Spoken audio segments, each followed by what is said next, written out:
नमस्कार, एनकेएम न्यूज़ में आपका स्वागत है। मैं हूं संदीप शर्मा। हम इस समय मौजूद हैं, हमारे साथ मुकेश सूर्यांश हैं जो कि दक्षिणी दिल्ली नगर निगम शिक्षा समिति के अध्यक्ष हैं, जिनको नॉमिनेट किया गया है। मुकेश जी, आपका स्वागत है। सबसे पहला सवाल मेरा ये है कि कोरोना काल के अंदर आपको जिम्मेदारी दी गई है, किस तरह की चुनौतियाँ आप देखते हैं? मैंने अभी हाउस में बोला है, this is very tough time for this time specifically for education. Challenges हैं और चैलेंजेस को ही हम बीट कर करके यहाँ तक पहुँचे हैं। तो सबसे बड़ा चैलेंज तो है जो लोग प्लान कर गए हैं, जो बच्चे घर में बैठे हैं, जो क्योंकि हमारे पास प्राइमरी एजुकेशन है, वो किस सेक्टर से आते हैं आपको यू नो बेटर दैट, आपको बताने की ज़रूरत नहीं है। बट हमें लगता है कि हम लोग इस बार कुछ करने वाले हैं कि हम लोग पब्लिक स्कूल और एमसीडी गवर्नमेंट स्कूल जो हमारा है उसमें जीरो डिफरेंस पर ख़त्म कर देंगे। वी ट्राई टू पुल और किड्स और स्टूडेंट्स कि मैक्सिमम बच्चे हमारे स्कूल में आकर एडमिशन लें।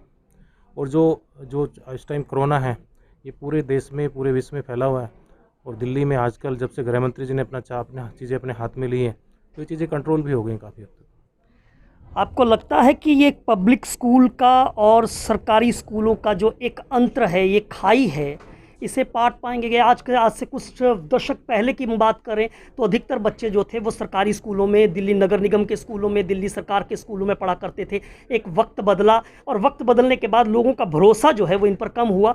यही वजह है कि निजी स्कूलों की जो दुकानदारियां हैं वो काफ़ी बढ़ गई। लूट से आज लोग परेशान हैं। आपको लगता है उस खाई को किस तरह से पाट पाएंगे? ऐसी क्या योजना है आपके पास? नंबर ऑफ स्कूल बढ़ गए हैं प्राइवेट में, सरकारी में भी। स्कूल में जो हमारा जो सेटअप है वो आज की डेट में आपने देखा हो कि हम लोग कितना उसको बेटर कर पा रहे हैं।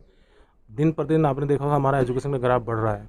हमने पॉलिसी लेके आए, हम शिक्षा के क्षेत्र में क्रांति वाली जो पॉलिसी आई वो आपने देखा नर्सरी के लिए ज़्यादा इफेक्टिव है। तो जो 1 से 3 साल तक का जो चैलेंज उसको तो हम इसी साल में दूर कर देंगे।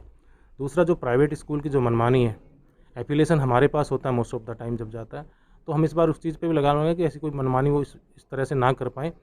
और जो एजुकेशन का फ़र्क, एवरीथिंग गुड वी हैव, हमारे पास स्कूल अच्छे हैं, हमारे पास टीचर्स अच्छे हैं, हमारे पास इंफ्रास्ट्रक्चर अच्छा है हमारे पास, लेकिन जो हमारी शिक्षा नीति है, जो शिक्षा में जो डिफरेंसेस हैं, जो हमारे टीचर्स हैं, हमें उनको मोटिवेट करने की ज़रूरत है। और हम इस साल उसको करके रहेंगे। और जो 2,40,000 जो बच्चे घर में बैठे हुए हैं, जो घुसे हुए हैं, उनको डेफिनेटली हम निकाल के लेके आएंगे। एक बात करूँगा, 34 साल बाद एक नई शिक्षा नीति जो है वो हिंदुस्तान में आने जा रही है।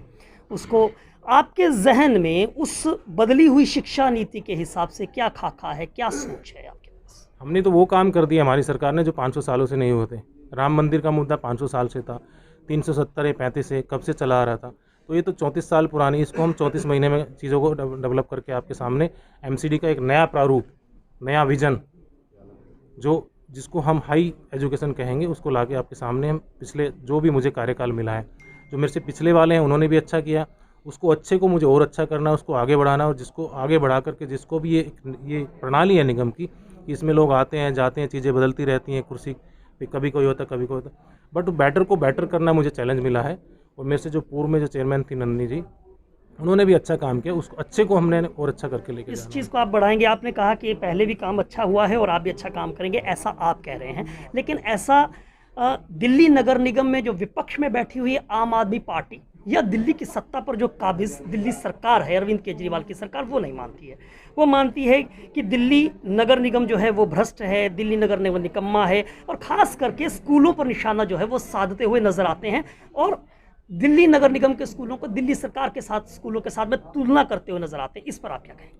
देखिए, उनके पास तो आज की डेट में झूठ बोलने के अलावा कोई चारा नहीं है। ये पूरी पार्टी झूठी है, झूठ से इसका जन्म हुआ है, झूठ से लोग निकले हैं।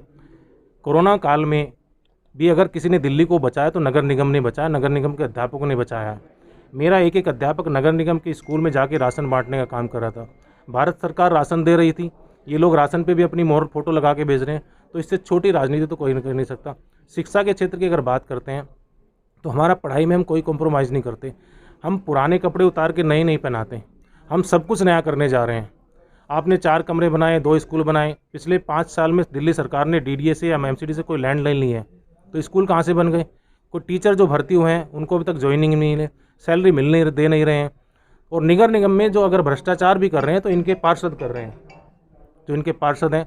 और इनके पार्षदों के बारे में अगर आप मेरे से पूछना चाहते हो, ताहिर हुसैन, आपको नाम लेने की मुझे ज़रूरत नहीं है। ये लोग तो देशद्रोही हैं, देश के खिलाफ रणनीति बनाते हैं इनके पार्षद। ये हमसे क्या बात करेंगे? कभी आमने सामने आके तो बात करें टीवी पे तो बहुत हो गया। मैं माननीय मुख्यमंत्री जी से कहना चाहता हूँ, कभी सामने आइए, ज़मीन पे आइए, दिल्ली की जनता से रूबरू कीजिए। जो दिल्ली को लंदन बनाने की ये बात करते थे, वो किराड़ी को लंदन बना दिया इन्होंने। मिंटो बिरुज को सिंगापुर बना दिया, पिछले दिनों आपने देखा होगा। तो झूठे लोगों से हमारा कोई वो टकराव नहीं है, हम तो काम करने वाले लोग हैं। काम चलिए करते एक बार फिर से आप ही के मुद्दे पर आना चाहता हूँ, शिक्षा पे आना चाहता हूँ। एक बहुत बड़ा चैलेंज आपके सामने होगा। 2,40,000 बच्चे, जैसा कि जानकारी मिली है, दिल्ली नगर निगम, साउथ दिल्ली नगर निगम के स्कूलों में पढ़ते हैं। अधिकतर बच्चे जो हैं वो गरीब परिवारों से संबंध रखते हैं, लेबरर से रखते हैं, और इन दिनों के अंदर खूब माइग्रेशन भी हुआ है, खूब पलायन भी हुआ है। इनके लिए ऑनलाइन वर्चुअल लर्निंग से जुड़ना बड़ा चैलेंज। अभी भी हम नगर निगम के जो हमारे जो स्कूल्स हैं, हम 50% वर्चुअल पे जा चुके हैं, डिजिटल हम कर रहे हैं। कुछ जो लोग माइग्रेट कर गए हैं, जो दिल्ली में नहीं हैं, उनको हम कैच नहीं कर पाए। जो लोग दिल्ली में, जो बच्चे, उनके पेरेंट्स हैं, जो फैमिली हैं, हम लगभग 45 to 50% डिजिटली वर्चुअलाइज आज की डेट में क्लासेस दे रहे हैं। और जिनके पास जैसा भी अगर कोई अध्ययन है, तो हमारे टीचर घर घर जाकर उनको नॉक करके उनको बच्चों को पढ़ाने का काम कर रहे हैं। एक आखिरी सवाल पूछना चाहूँगा। नजफगढ़ जोन का जिम्मा आपके पास रहा है, अब शिक्षा समिति की जिम्मेदारी आपके पास है। क्या कोई संदेश जो है वो देना चाहते हैं मिलाकर? आप जो है, जो दक्षिणी दिल्ली नगर निगम के स्कूलों में बच्चे पढ़ते हैं, जो अध्यापक पढ़ाते हैं, क्योंकि एक समस्या बहुत बड़ी है, उनको सैलरीज जो हैं वो टाइम से नहीं मिल पा रही हैं। आप फंड की कमी बता रहे हैं, जो कि दिल्ली सरकार द्वारा आपको नहीं दिया जा रहा है। इस पर आप क्या संदेश है आपका? देखिए, फंड का अभाव तो है, और वो सरकार, दिल्ली सरकार के द्वारा क्रिएट किया गया है। अभाव नहीं तो वो क्रिएट किया गया है। जब मैं नजफगढ़ जोन में 2 बार चेयरमैन रहा हूँ, तो सारे जो नजफगढ़ जोन के अध्यापक हैं, टीचर्स हैं, उनको मेरी कार्यशैली मालूम है। I am the only person who finish the garbage. मैं गार्बेज को 90% ख़त्म मैंने कर दिया था वहाँ पे। एजुकेशन लेवल को मैंने अप कर दिया था, बच्चों को एडमिशन आने शुरू हो गए थे।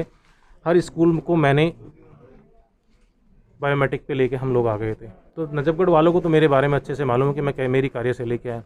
काम में कोई कॉम्प्रोमाइज़ नहीं है, क्वालिटी में कोई कॉम्प्रोमाइज़ नहीं है।